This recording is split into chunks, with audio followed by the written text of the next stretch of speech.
I met Kazaki Matsuoka, or Kaz as he liked to be called, my senior year of high school. He was a foreign exchange student from Japan, and apparently he didn't have a choice in the matter of where he would be going to school because he wound up in Lynchburg, Virginia. He was the coolest kid I've ever met, and he was my best friend. The first time I met Kaz was at the local Kroger parking lot at 3 in the morning on a school night. My friends and I were hanging out, because that's what you do in Lynchburg, taking stupid pictures with my Polaroid camera, when out of nowhere, Kaz comes walking down the street smoking a cigarette.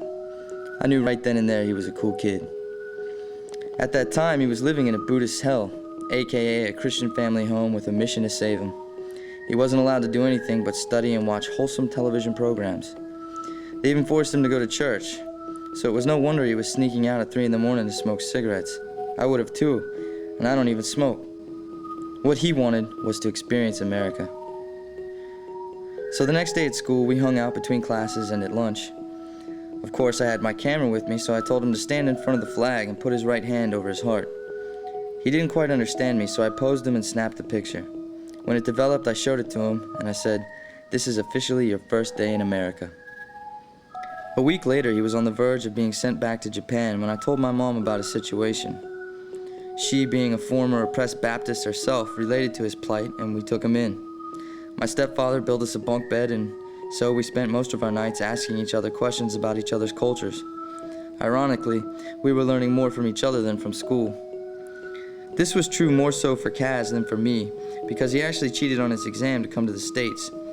Despite his inability to understand most of what anyone was saying to him, he communicated very well with a small stock of vocabulary and an innate ability to shake his head like he understood. At times, I became a makeshift translator, using my body language instead of words. Instead of doing homework, since Kaz couldn't do it anyway, we spent most of our time riding around town with my other best friend Chris, getting high and taking Polaroids. Kaz even went with my family to Philly to visit relatives and see the city, something he would never have done if he hadn't left his first exchange family. Of course, we took some more pictures. In the end, Kaz failed all of his classes and was sent home before our graduation.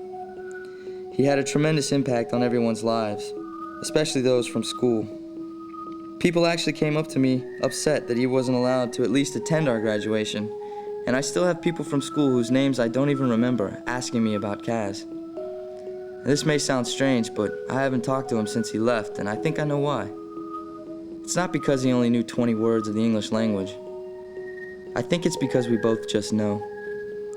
He knows he's still with me, and I know if he's not out somewhere taking a picture, he's probably sleeping.